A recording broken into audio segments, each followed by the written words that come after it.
भाग्य और भाव।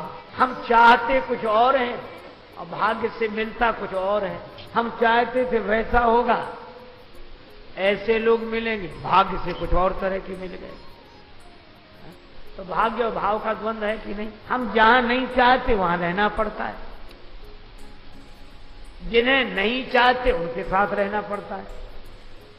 तो भाव और भाग्य। भगवान राम के आगे आगे मारीच दौड़ रहा था हिरण बनकर, पर पीछे मुड़ मुड़ कर देखे, भागे उधर। तो भगवान ने कहा उधर भाग रहे तो इधर क्या देख रहे हो? या तो जिधर भाग रहे उधर ही देखो, या जिधर देख रहे उधर लौट आओ। मारीच ने कहा मजबूरी है क्या? भाग्य उधर ले जा रहा है और भाव इधर देखने के लिए मजबूर कर रहा है। यही तो है। तब करें क्या? अच्छा मान लो हमारा भाव हो कि चित्रकूट में रहकर भजन करें, और भाग्य न रहने दे तो निराश ना हो। यह कथा यही संदेश देती है। नारद जी को भी भाग्य नहीं रुकने दे रहा। भाग्य काय से बना? कर्म का फल। तो कर्म क्या किया? दक्ष के बेटों को समझा दिया। महाराज दक्ष के पुत्र भजन करने वन में जाते ताकि शक्ति संचय करके हम संसार में आकर गृहस्थ जीवन बिताएं और उत्तम से उत्तम संतान समाज को दें। यह एक मार्ग है, प्रेय मार्ग है। अपने यहां दो ही मार्ग, प्रेय मार्ग, श्रेय मार्ग। और अच्छाई तो किसी न किसी रूप में रहनी चाहिए। विरक्तों के यहां अगर बिंदु परंपरा से शिष्य गुरुदेव की विशेषताओं को समाज को अपने माध्यम से देते रहते हैं। काहे से? गुरुदेव की नाद परंपरा से। गुरुजी ने कान में मंत्र सुनाया, गुरुजी ने ज्ञान दिया। ये नाद परंपरा से सदगुरु के यहाँ शिष्यों का जन्म होता है और धर्मशील आचरणशील धर्मात्मा गृहस्थों के यहाँ बिंदु परंपरा से संतान का जन्म होता है। दोनों ही ठीक है, लेकिन अपना अपना मार्ग है। देखो बड़े शहरों में दो मार्ग होते हैं, एक बीच बाजार से जाता है मार्ग, एक बाईपास रोड जाता है। तो संसार एक शहर है, सड़कें दो हैं, एक बाजार के बीच का रोड, एक बाईपास रोड। तो विरक्तों के लिए ये बाईपास रोड है और गृहस्थों के लिए ये बाजार की सड़क है। ये बात अलग है कि आगे जाके दोनों सड़कें एक हो जाती हैं। भगवान ने यही कहा कि विभीषण तुम घर मत छोड़ो, सिंहासन पर रहो, राज्य करो, पर करेऊ कल्प भरी राज तुम मोहि सुमरेऊ मन माही, पुनि मम धाम पाई हो जहां संत सब जाए। इसलिए दोनों ही मार्ग हैं, पर दोनों की अपनी अपनी मर्यादा है। लेकिन दक्ष के पुत्र जाते तपस्या करने, लौट कर आते कि हम गृहस्थ बनेंगे। रास्ते में नारद जी मिल जाते। कहां गए थे? भजन करने। अब कहां जा रहे हो? विवाह करने। काहे को झंझट में पड़ते हो? भगवान के भजन जैसा सुख नहीं है। अपना आराम से भजन करो, ये संसार काहे को बसाते हो?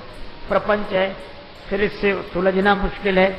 ऐसे उपदेश देते। अब नारद जी का उपदेश सुनकर वे दक्ष के बेटे घर ही लौट कर नहीं आते, फिर चले जाते वन में और बाबा जी बन जाते। दक्ष को पता लगा कि बेटे जाते हैं, लौटकर आ नहीं पाते क्योंकि नारद जी उन्हें समझा देते हैं। तो नारद जी को श्राप दे दिया दक्ष ने कि ज्यादा देर ठहर ही नहीं सकते, 2 घड़ी से ज्यादा कहीं नहीं ठहर सकते। कहीं कहीं उल्लेख है कि जितनी देर गौ दोहन हो उतनी देर ही नारद जी ठहर सकते हैं। गाय को दोहने में जितना समय लगे, चलो, पर ठहर नहीं सकते। ये श्राप दिया दक्ष ने। और आश्चर्य की बात, गृहस्थ का श्राप संत को लग गया। आप ऐसा न सोचें कि हमारे ग्रंथों में ऐसी कथाएं हों कि संतों का श्राप गृहस्थों को लगता हो। ये अद्भुत कथा है। गृहस्थ का श्राप संत को लग गया। क्यों लग गया? अच्छा, नारद जी कोई गलत काम कर रहे थे? नारद जी तो बाबा जी बना रहे थे, और साधु बनना तो बहुत अच्छा है। लोग कहते हैं कि जिस घर में साधु का जन्म हो जाए उनकी पीढ़ियां तर जाती हैं। लेकिन फिर ये श्राप क्यों लग गया? श्राप इसलिए लग गया कि आप यह सोचो कि नारद जी दक्ष के बेटों को बाबा जी बना देते, साधु बना देते, विरक्त बना देते। तो बाबा जी बनना तो बुरा नहीं है, लेकिन आप ऐसे सोचो, अगर सभी बाबा जी बन जाएंगे तो बाबा जी बनने बंद हो जाएंगे कि नहीं? आप ऐसे सोचो कि बाबा जी सब बन जाएं तो बाबा जी ही बनने बंद हो जाए। क्योंकि गृहस्थ न हो तो महात्मा का जन्म किसके यहाँ हो? और महात्मा की कौन कहे? मैं तो कहता हूं गृहस्थ न हो तो परमात्मा का अवतार कहाँ हो? राम जी भी दशरथ कौशल्या जी के यहाँ आते हैं, श्री कृष्ण भगवान वसुदेव देवकी के यहाँ आते हैं। इसलिए अपने यहाँ कहा गया धन्यो गृहस्थ आश्रम, धन्य है गृहस्थ आश्रम। इसलिए श्राप लग गया, पर नारद जी महात्मा बड़े प्रसन्न हुए। श्राप लगने पर भी प्रसन्न, निंदा स्तुति उभय सम। अच्छा, श्राप लगने पर प्रसन्न क्यों हो? आप ज्यादा देर एक जगह नहीं रह सकते। नारद जी ने कहा और अच्छा है, एक जगह ज्यादा देर नहीं रहेंगे तो ज्यादा जगह जाएंगे। अभी 2-4 को सिखाते थे, हम 200-400 को सिखाएंगे। पर आज भगवान का भजन करना चाहते हैं, अब श्राप लगा है पीछे। भाग्य अगर पीछे लगा हो तो डरे नहीं, सुप्रीम कोर्ट के फैसले के ऊपर भी राष्ट्रपति है। ऐसा ही भाग्य का अंतिम फैसला क्यों ना हो, पर भाग्य के ऊपर भगवान है। काशी नरेश ने संत श्री तुलसीदास जी महाराज की शरण में जाकर कहा मार्केश लग गया है, नवग्रह प्रतिकूल हैं। तुलसीदास जी बोले चिंता मत करो, नवग्रह से ऊपर एक ग्रह है, क्या? भगवान का अनुग्रह है। भगवान अनुग्रह करें तो नवग्रह क्या करें? इसलिए उन्होंने कहा भी, ये प्रसंग बताता है कि नारद जी ने भगवान का स्मरण किया तो श्राप का प्रभाव समाप्त हो गया, भाग्य बदल गया। सुमिरत हरि श्राप गति बाधी, सहज विमल मन लाग समाधि। नारद जी को समाधि लग गई। नारद जी को क्या लगी? समाधि।